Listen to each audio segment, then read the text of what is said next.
ગામઠી રસોડામાં આપનું સ્વાગત છે। તો શ્રાદ્ધ ચાલી રહ્યા છે તો આપણે આજે બનાવીશું આખી અલગ જ રીતે ખીર, જે મલાઈદાર અને એકદમ ઘટ્ટ એવી। તો ચાલો સૌપ્રથમ આપણે ગેસ પર એક વાસણ મૂકીને તેમાં થોડું એવું પાણી ઉમેરીશું। પાણી ઉમેરવાથી દૂધ નીચે ચોંટતું નથી, તેથી હવે આપણે તેમાં દૂધ ઉમેરીશું। દૂધ આપણે સારી રીતે ઉકાળી લેવાનું છે। તો અહીં આપણે હવે ગેસની ફ્લેમ ફાસ્ટ કરી અને આ રીતે ચમચાની મદદથી આ રીતે ચમચો ફેરવી લેવાનો છે, જેથી નીચે દૂધ ન ચોટે। તો હવે આપણે એક મિક્સર જાર લઈને તેમાં મેં અહીં 20થી 25 જેટલા કાજુના નંગ ઉમેર્યા છે। ત્યારબાદ મેં અહીં 1 વાટકી જેટલી સાકર લીધી છે। સાકરની જગ્યાએ તમારે જો ખાંડનો ઉપયોગ કરવો હોય તો પણ કરી શકાય। તો અહીં આપણે સરસ એવું દળાઈને રેડી થઈ ગયો છે પાવડર, ને ત્યારબાદ મેં અહીં ચોખા પલાળીને અડધો કલાક જેટલા રાખ્યા હતા, તે મેં તેમાં 3 ચમચી જેટલા ઉમેર્યા છે, અને બાકીના આપણે દૂધમાં ઉમેરવાના છે। તો ટોટલ મેં 1 વાટકી જેટલા ચોખા પલાળીને લીધા છે। તો અહીં આપણે દૂધમાં હવે કેસરના થોડા એવા તાતણા ઉમેરીશું, ને જે આપણે ચોખા, સાકર અને કાજુ જે પીસ્યા તે તેમાં ઉમેરી દઈએ આ રીતે। આ બધું જ અંદર ઉમેર્યા બાદ આપણે સારી રીતે મિક્સ કરી લેવાનું છે આ રીતે, ને ગેસની ફ્લેમ થોડીવાર માટે ફાસ્ટ રહેવા દઈએ, જેથી ઉભરો આવી જાય। તો સરસ એવી અહીં ઘટ્ટદાર ખીર ને મલાઈદાર ક્રીમી એવી તૈયાર થઈ રહી છે। અને હવે આપણે જે બાકીના ચોખા પલાળેલા છે તે તેમાં ઉમેરી દઈએ, ને હવે આપણે ખીરને બરાબર ગેસની ફ્લેમ ધીમી રાખીને આપણે હવે તે ચોખાને ચડવા દેવાના છે, અને ખીરને એકદમ સરસ એવી ઉકળવા દેવાની છે।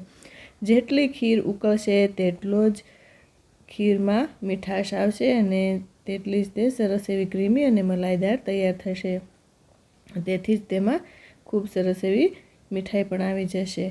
તો અહીં આપણે ખીરને ઉકળવા જ દેવાની છે આ રીતે, ને ધીમે ધીમે આ રીતે ચલાવતા રહીએ।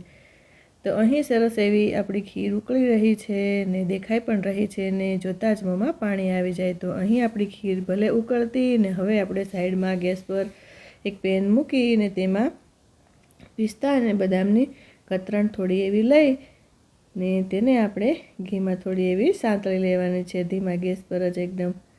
તો આ રીતે થોડી એવી સાંતળી લેવાથી તેનું મોઇસ્ચર દૂર થઈ જાય છે, અને ટેસ્ટ સરસ એવો પણ આવી જાય છે તેનો। તો અહીં શેકાઈ અને રેડી થઈ ગયા છે, અને અહીં આપણી ખીર પણ રેડી થવા જઈ રહી છે સરસ એવી, અને ખીર પેન પણ છોડવા લાગી છે। તો અહીં આપણી ખીર આ રીતે બરાબર ચમચાની મદદથી હલાવી લઈએ, જેથી સાઈડનો બધો ભાગ જે હોય ચોટેલો તે વચ્ચે આવી જાય। ને ખીર કે દૂધપાકમાં સાઈડનો જે ભાગ હોય છે તે ખૂબ જ મીઠાશ પડતો હોય છે, તો તેને તમારે ક્યારેય રહેવા ન દેવો। તો હવે આપણે તેમાં થોડી એવી એલચી પાવડર ઉમેરીશું, અને તેને હવે મિક્સ કરી લઈએ। એલચીનો ફ્લેવર ખૂબ જ સરસ એવો આવે છે, તમારે જો જાયફળ ઉમેરવું હોય તો પણ ઉમેરી શકાય। તો મેં અહીં સાકર લીધી છે, જેથી સાકર હેલ્થ માટે ખૂબ જ સારી એવી છે। તો અહીં આપણા સર્વિંગ બાઉલ રેડી છે, અને હવે આપણે તેમાં ખીરને સર્વ કરીશું। તમને જો મારો વિડીયો ગમ્યો હોય તો મારી ચેનલને લાઇક, શેર અને સબસ્ક્રાઈબ કરવાનું ભૂલતા નહીં। તો અહીં આપણે બંને જ વાસણમાં આ રીતે ખીરને સર્વ કરી લઈએ, ને ઉપરથી આપણે ગાર્નિશ કરી લઈએ આ રીતે।